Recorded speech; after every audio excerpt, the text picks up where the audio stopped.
Well, hello everyone, and thank you for joining us again on another episode of Leading on Mondays. My name is Florin, and I'm so delighted to be with you today. And I'm joined, as usual, by my teaching partner, Madalina and Florin. Welcome, Madalina.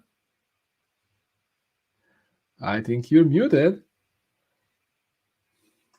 Yes, I was on mute. Thanks for noticing. I would have talked and not realize that I was on mute. So thanks for this.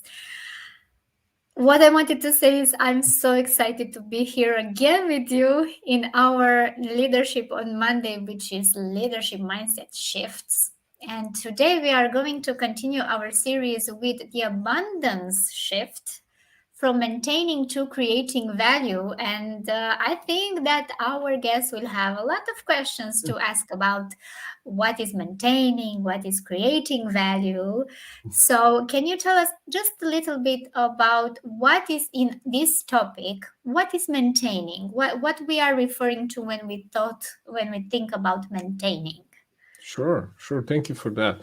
So, when we think about maintaining, we think about maintaining systems or maintaining things that we used to do, and this is kind of the essence of management. If you think the biggest difference between management and leadership is that management is about maintaining systems and processes, while leadership it's about leading people and creating value and creating change. When you need an organization to you need to lead an organization through change.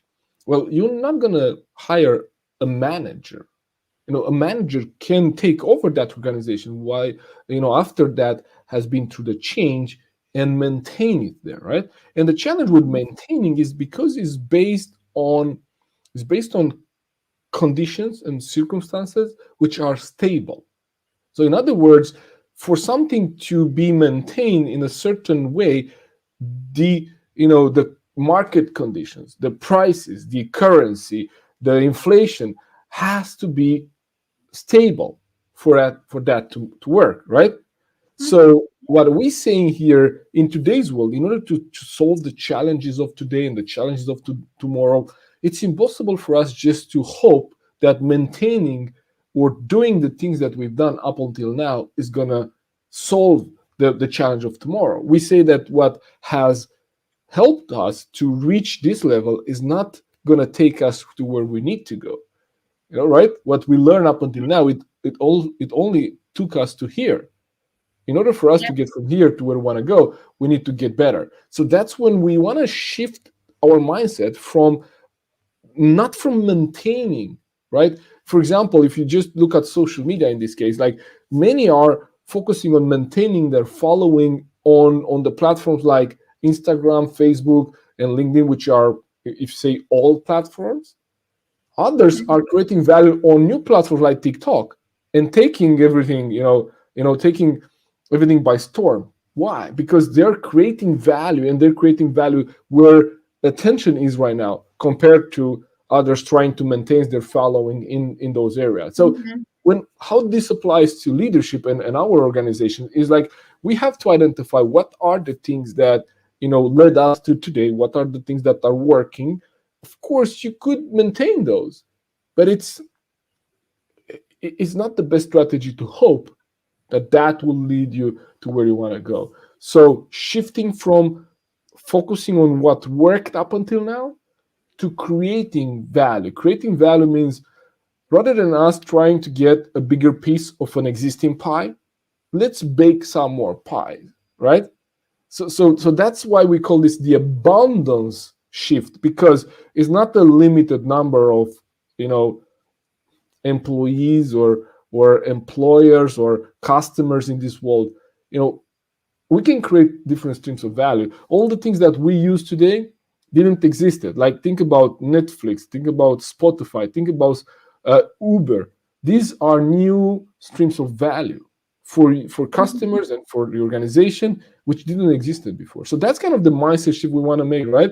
We want to move from maintaining and holding on what we have and create new value streams and new value for our organization and for our team. Does it make sense? Yeah, it makes sense. So it's more like get first of all realize what is your comfort zone and target to get out of your comfort zone to follow or pursue a dream or a goal and something as a next level. This is how I understand maintaining, and I very relate to what you said with the systems, because I'm an IT person also. And I know that we have a lot of maintaining systems, and it's something that it's working, but it's not working as it should. So we need to maintain it. We need to make sure that everything works in the parameters and things like that. And there is not much space left for creativity and to try to innovate things. So whenever we think about innovation, as you said, Florin, we need to think about out of our comfort zone and new ways of thinking, new ways of dealing with our reality in this case. Absolutely. So, we know what is your experience? What how have you seen this played out? Well, this is this is a funny example, but it's the most recent example because I think I had many others, but I can relate to what you have in what you can see behind me, which is the leadership game. Hmm. So, as a business person, when I have the elevator pitch or the sales pitch, um, besides the fact that I delivered this leadership game to teams, I also added at some point, because that was something that I was targeting, to have this leadership game played in team building activities or Hmm. setups. So, and I said that to, and I added that to my elevator pitch, sales pitch, thinking and hoping people won't say anything. I said, okay, I just want to play leadership game and that's it. Hmm. And guess what? At some point, people ask me, oh, "Okay, can you come to my team building to my team building weekend? We would like you to come with leadership game and have a session with our team." And I said, "Of course, yes, I can do that, and we can have a discussion to set up exactly what is your expectation, what would you like to get from the session." But I was so afraid, and I was so anxious that I didn't done it I didn't have done it before. Sorry, I haven't done it before. So it was my first experience ever with the leadership game session in a team building activity. All right. But that, guess what happened for me? When I said yes, I got out of my comfort zone for good. And instead of me complaining that, oh, why did I say that? I should have stayed in my comfort zone, blah, blah, blah. I turned to my mentors, I turned to some colleagues, I turned to some friends to actually have a mock-up session to get to have the idea how to facilitate this experience better for people, to have the clear vision of how to add more value to the teams when they have a team building activity. And my creativity just rise and said, okay, you should do that, you can do that also, you can do that. So a lot of great ideas came to my mind just because I was forcing myself to get out of my comfort zone. So instead of me maintaining and being in the same level of facilitating leadership games with small teams in their offices, I went to the creating value and going to the next level to facilitate leadership games and team building activities in team building weekends with teams. Wow. So that is my example. All right. It was And that's a really good example because you took something that you had and you were delivering in one area and apply it to another area, and all of a sudden you had another stream of income, another stream of value that you can now add to your clients. So that's exactly what we're talking about. And yeah, and, yeah. and you mentioned creativity, right? I Yes. mean, because for us, in order to move from maintaining systems and maintaining, you know, the value we have to creating new value, we need to be creative, right? Otherwise it's impossible to do it. So when we look at creativity, I found, I done some research and I found kind of four values of creativity. You know what those are? No, now I'm curious. So first one is the coasting zone. In other words, we do as little as possible, and we just maintain the things we have, which means that we're just coasting downhill usually, right? Because if you like doing just the things we've done, and just kind of coasting, doing as little as possible. The next one Mhm. is the comfort zone, where we do the things we always done, right? We do the things we always done, and unless we're forced to go out of our comfort zone, then we don't really try to do that. The next one is the challenge zone. Here is where you started to challenge yourself to do things that you haven't done before, right? Mhm. That's when we start becoming creative, because you had to come up with ideas. How do I lead this weekend team building activity? And that's when creativity started. You ask some friends, some mentors, some people, and then I'm sure you found some really good ideas, and it was a great experience for your clients. But Yeah, that yeah, was because you were challenged, right? So you are in the you are in the challenge zone, where you are trying to do things you haven't done before. But there is another one that's called the creativity zone, the creative zone. That's when we start to and we try to think things that we haven't thought before. Ah, okay. Intentionally. Absolutely. So because everything starts with a thought. Everything Mhm. that we see, this marker, this highlighter, has been created twice. First in the mind of the inventor, and then in the physical world. So here Mhm. is where we really become creative and start thinking about things that we haven't thought before. Like before, you were in the challenge zone, and you spoke that weekend retreat or that weekend team building activity. Probably before that, you had the first time the idea and the thought in your mind, well, I think I should add this to my elevator pitch, right? Yes, actually, I thought of that first. I said that would be a good opportunity to extend my business, but it was just a thought, and I was just playing with it. Said, oh, that would be nice, and I could imagine all the great things I would do. But when the reality hit, I was anxious, even though I thought it in my head first. Yeah. But that's how it should be. We say that a goal should scare you and excite you at the same time, right? Yeah, So yeah, yeah, yeah. that's It's when true. it's a good goal, right? so, Yeah. so we have these four zones, and the key, as you said, you have to be intentional. So in order for us to stay in the challenge zone and the creative zone, we need to set time and be intentional about thinking, about reflection, and about thinking what can we do differently, and learning from other sources. So I have found this to be useful, because we, in different areas of our lives and businesses, and in our teams, we are in different areas. So there might be, as you say, there might be an IT system that we're actually using that is just in the coasting zone. We do as little as possible with that system. We know it's not going to lead us where we need to go, but it serves a purpose. So we just leave Mhm. it there. But there are other areas where we really want to innovate, and we want to be at the forefront of innovation. So that's when we want to really be in the challenge and creative zone. So the question is actually for leaders to ask themselves, like, where do they tend to be, and realize that it's impossible for us to overcome the challenges of tomorrow if we tend to be in the coasting and comfort zone, and just challenge Yeah. ourselves to step out of those, and go in the other ones. And one of the challenges that I find is that there are some mental blocks that we have when it comes to creativity.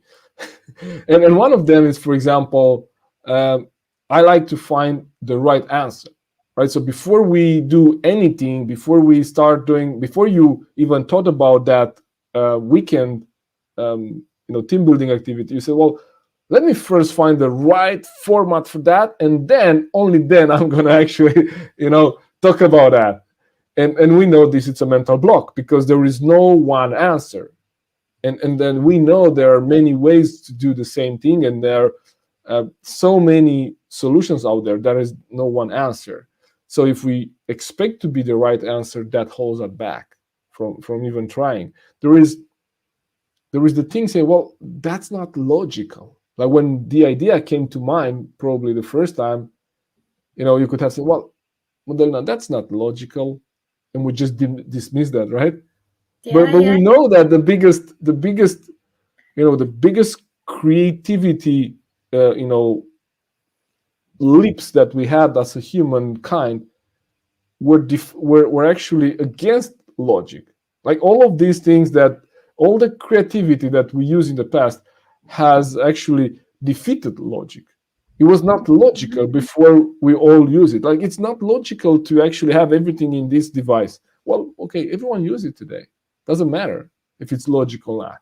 So these are some you know some blocks. And also, if we try to follow the rules, like how can we be creative if we try to follow the rules?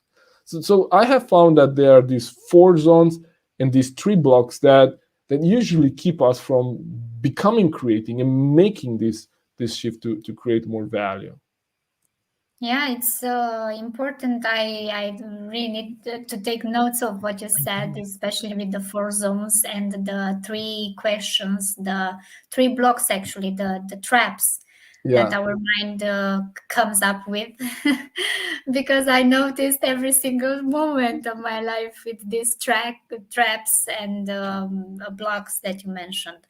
And we need to make sure that, for first of all, everybody should know and should pay attention to the fact that creativity and being out of the comfort zone or the challenge zone and the creative zone, it's a matter of intention. So in especially the creativity is a matter of intention, but there are some parts in our life, some moments in our life that life just challenges, just puts us face to face to the new challenge, and we need to go through the challenge zone and through the creative zone because it just came to us and we need to solve it. So instead of we waiting for the life to hit us hard, then we should prepare with intention to get out of our comfort zone. And I realized that I think a few years ago, in the New Year's resolution, I said to myself, this year I am going to have more experiences. And whenever I had an opportunity in front of me to do one kind of experience, like I don't know, going with driving the plane. I did a small training with that, or I don't know, some crazy things that came to me. I said, if I didn't do that before, if I hadn't done this experience before, then it's a new experience for me to do. And in that year, I remember I had a lot of new experience for me that increased my knowledge and increased my life. Actually, I have good memories. absolutely. It So expands your horizon, right? And then yeah. creativity is much easier when you make connections between things you experience or you've seen somewhere else and how they can be applied to where you're at.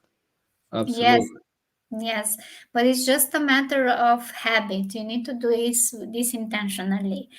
And I can tell you some other benefits that I can find when we have the abundance shift. Hmm. Instead of having an expertise extension with a lot of experiences that we can have in our own life, there is, first of all, you can find out opportunities because you get out of your comfort zone. And there is, I know, I'm pretty sure everybody knows this small joke with somebody who wants to find the love of their life. But if they sit in their own living room not doing anything, I'm pretty sure the love of their life won't just knock on their door and say, "Hey, here I am. I want to be with you," because that's not going to happen. So you need to get out of your living room, guys, girls. So you need to go out there in the world to do whatever you can do to actually be to actually let life brings you new experiences, new opportunities, because from opportunity to opportunity you actually go step by step in the ladder to achieve your biggest dream of your life. And that whenever, that can also yeah, be, I just want to interrupt you there, because that could, some people might think, well, Madalina, you don't know about these apps, Tinder or Facebook dating. Well, that's also you getting out, right? You don't necessarily have to get out of your comfort zone and, out of your coach, like, yeah, physically.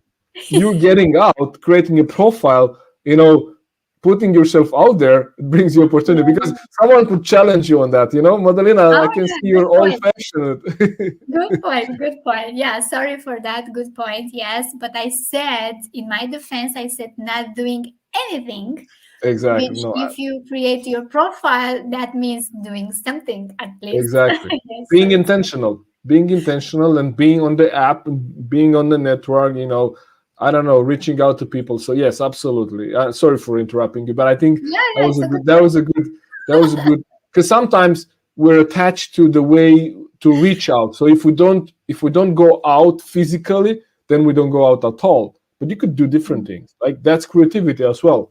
Yeah, Those yeah, yeah. are creative ways of people creating connections. Yes, definitely. So thanks for noticing this and letting me know. I would like to add one more benefit that I Hmm. found when we have this shift related to you become better at problem solving. Definitely. The more problems you solve and the more, let's say, complex or challenging the problems are, the more you access your creativity in those areas. And then it will be easier for you, even easier and easier for you to solve all kinds of problems that come to you, especially when you're a leader, because in the previous episode, long time ago, I don't remember when, we discussed about you need to pay attention that you will always challenge problems. If you don't have any problems, you as a leader, that means that you might not do anything, because a leader is faced with a lot of problems, and in a, yeah, regularly, so you will have problems to solve, so you can become even better at problem solving. And everything that can be as a result out of this is that you and your team can be on top, because you don't stick with your comfort zone. You don't stick, well, definitely don't stick in the coastal zone. And you go in the challenge zone, and even further to the creative zone, and then you can actually come up with better ways to do business, to have clients, to expand your business, and things like that. And it will be a better a chance for you to actually stay and be on top, other than your competition. Absolutely, and those are so good, because that's actually the shift, right? The shift is Yep. for us to start becoming creative, and as a leader, almost always you think about a leader. A leader should be someone that sees an opportunity, brings that opportunity to their team, and then hands it over to the team to actually take advantage of that and back after another opportunity.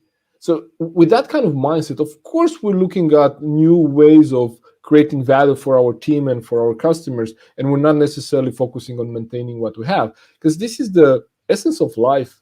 It's change. And when we, like, two things, I think, here, two things that help us to become more creative and actually make this shift is, first is to make our plans with room for change. In other words, when we Mm. think about maintaining, we think about creating a long-term plan with stable conditions. And when I started in my leadership career more than a decade ago, what happens is that we had long-term plans. We were 5 years long-term plans, 3 years medium-term plans, and 1 year short-term plans. Think about that. Who dares to predict what's going to happen in 5 years? Who could have predicted COVID? Who could Oh, have predicted maybe the energy crisis? yeah. Some, maybe. right? Yeah, Some, maybe. Yeah. maybe some, but how many of us had that in our plans? How many of us had a 2 years pandemic in our plans? So what I'm saying is we should plan with room for change, knowing that there will be change and we would have to adapt. So that allows us to not expect things to stay the same, to Mhm. plan for change, to plan for the unknown. And when we do that, we're much more prepared, for the future. If someone tells me, Florin, this is our 1 year long plan, and this is the way it's gonna go, and this is from where the clients are gonna come, I'm a bit worried because I know that conditions will change, markets will change, Yeah. competition will change, right? So I would rather see someone say, Florian, I think this is our 1 year long plan. We think we have an idea of how to get there, but we're gonna stay open and nimble, and we're gonna not be attached to getting there in one way, and we're gonna Yeah. adapt on the way, right? I'm much more confident if my team comes to me and says that, rather than no, I know my plan. I have a plan. Okay, good. Well, so that's one thing, right? In order for us to be able to make this shift easier, is to allow room for change in our plans. And also, another way for us to focus on creating more value is to always look at making things better. In other words, when you hear this saying, like we all have heard this, well, this is the best it can get, or this is as best as it gets, and say, well, I don't know about you, but I have some bad news for you. Let me tell you, it can get better. How many times you have seen someone or heard someone saying that in a situation when you knew they can do better and things can get better? So what we're saying is, actually, if we always strive to make things better, we have to become creative. And with that kind of mindset, we Yeah. will naturally make the shift between maintaining what we have and improving those things, and even creating new strings of value. So I think that's what I want to share. This is kind of the perspective I want to share on this shift. Do you have anything else you want to add? Yeah, actually, when you said the last thing with make everything better, and because it's always room for something better, it reminds me of the story with Henry Ford and how he invented, well, with a lot of engineers, of course, the engine as we know today and the vehicle. And I remember the story, it was something like that. He had a vision. He wanted to have the engine this kind of way, specific kind of way, which is revolutionary at that time. And after months, he said this to the team of engineers. I'm pretty sure some of us knows already the story, but for somebody who doesn't know the story, here it is. He had the board meeting. He said, "This is the vision. I want this kind of engine. I don't know how you do it, but you need to do it. You need to find a solution." And after months, engineers, where everybody was thinking, trying to solve everything from their perspective, nothing could work. It's impossible. We cannot do it. The technology is not that kind of technology. So everything that they as answer, everything as what they said to Henry Ford was, it cannot be done. After, yeah, in a regular meeting, yes. What And what did he say? What did he say? he said, this is very interesting. He said, "Okay, go back to work, find it. Simple Exactly. as that. Okay, this is what you said. Now I don't know. I don't care. We need to find it. Go back to work and find a solution." And after months, I don't remember, at least more than 1 year, I remember something like that. It was a long, long call for them and struggle for them to achieve this. But eventually, because they went from the challenging zone, because they were challenged by Henry Ford to do that, they went to the creative zone. And I don't know what they did, because this is engineering and I'm not that good. they actually went to the creative zone and find creative solution, and eventually they created the engine that Henry Ford visioned, and it was only in his mind at the beginning, and he was so eager to find this that he went and say every single time, okay, it's not done yet, not, no worries, go back and find it, go back and do it, I want this Yeah, engine, that, period, I won't argue with you anymore. I want this and that's it. yeah, And that's they did. They found it eventually. yeah, So that's this such is the creative process and the invention process. absolutely, and that's such a good example. And yes, absolutely, because they no Henry Ford wouldn't take a no as an answer. Yes. He But wouldn't agree. Yeah, he had this um let's say this idea that it's also in the Think and Grow Rich book, because when you think about what you want, you have a main goal, don't take no for an answer. So because of this creative potential that humans being have, it's definitely is going to happen. It maybe not this year, maybe not in 10 years, but eventually it will be real. Just like Jules Verne invented the submarine in his image and his stories, now the submarine's a real thing. And like the yes, plane, people said humans cannot fly. Guess what? They are now in planes, so they yeah, can fly, and things exactly. like that. Yeah, so Wow. don't take no for an answer, and don't go with the blocks that Flori mentioned before.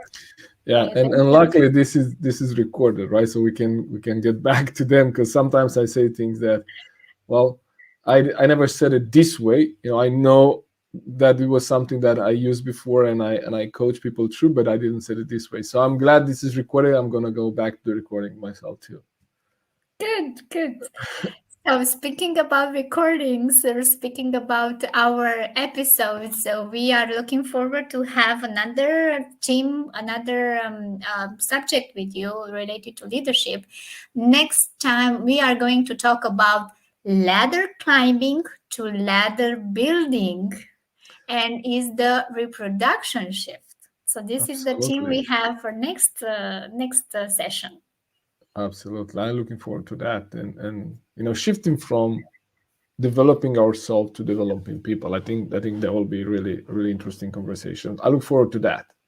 Me too. Have a good week. All right. Thank you for tuning in. Take care. See you next time. Bye bye. Bye, everybody.